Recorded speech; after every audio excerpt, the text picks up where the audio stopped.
Hi, this is John, the Viking investor. I just wanted to show you guys one of the new projects that I'm working on.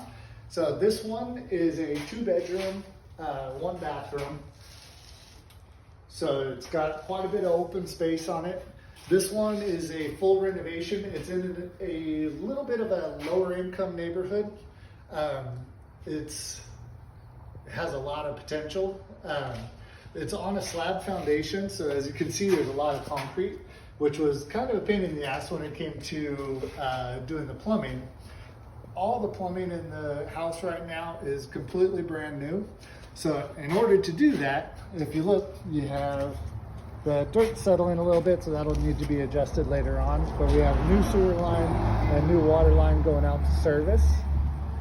And then it comes in under the slab foundation, and in order to run new plumbing, we had to actually cut out the concrete. So you can see the concrete cut lines here, and underneath this wall a little bit, you have water service coming in, distributing to the seal caulk on the front, and then coming over here, sewer or drain lines and water service run along here into the bathroom.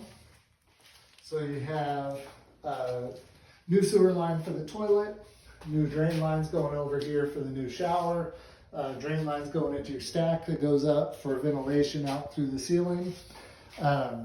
The inspection process for this was actually pretty interesting. They had to do a pressure test on the drain lines and on the water lines. So they used a air compressor to, after capping off all the drain lines and all the water lines, they used a air compressor to pump the water lines up to 60 PSI and the drain lines up to 5 PSI. And they had to hold at those pressure levels, which was kind of an interesting process in terms of inspection. We also have the electrical service was existing. However, the box is brand new. We had our electricians install that along with redoing all the wiring throughout the place. So all new plumbing, all new wiring for electrical. As you can see, all new sheetrock is going up. Right now, it's probably about maybe 60–70% done in terms of the sheetrock. Both of the bedrooms, we haven't gotten too much, but all the ceilings are done. Into the kitchen, over this way, we'll go over the layout. Now, when you're investing in an existing property, a lot of times you're working with what you have as opposed to working with what you would prefer to have. So when it comes to planning out a new build, you can kind of structure where appliances go, but when you're working with an existing property and you're doing a renovation, sometimes you're, I don't want to say stuck, but you're a little bit stuck with the existing layout. So on this particular house, you have one wet wall.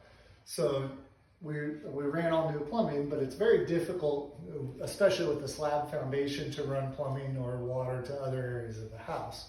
So, and it's, with the cash flow point and the price point of the house, it's not cost effective to redo plumbing all over the place in some cases.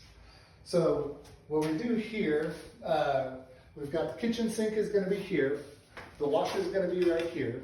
There's going to be a countertop right here, which would be probably an ideal space for a microwave or something to that effect.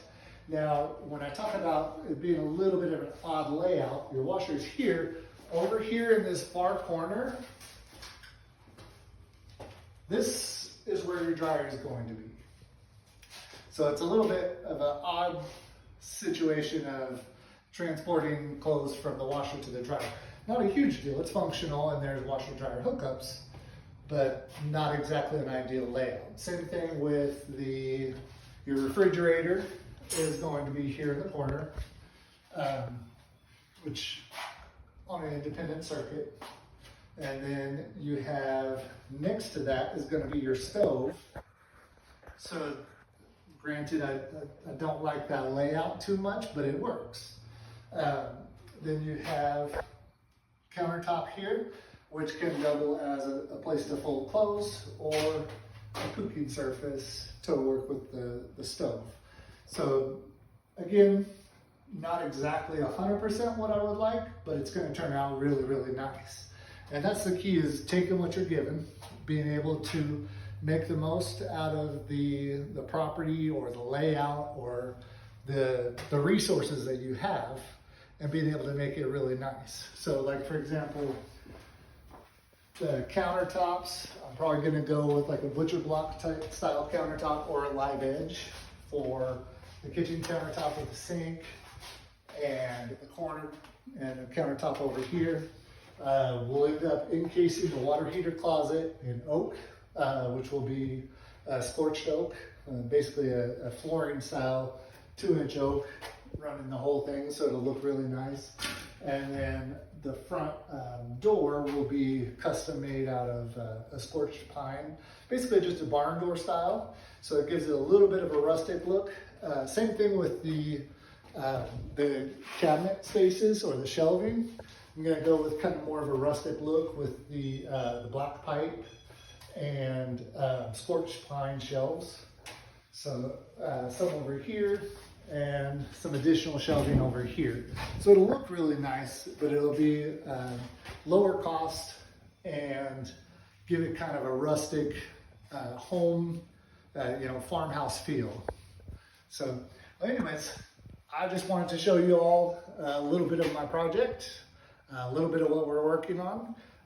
I'll give you some more updates throughout. I probably should have started a while ago because, like I said, we're almost halfway through this project. But as you can tell from looking at it, it's got a long ways to go. Thank you all. John the Viking.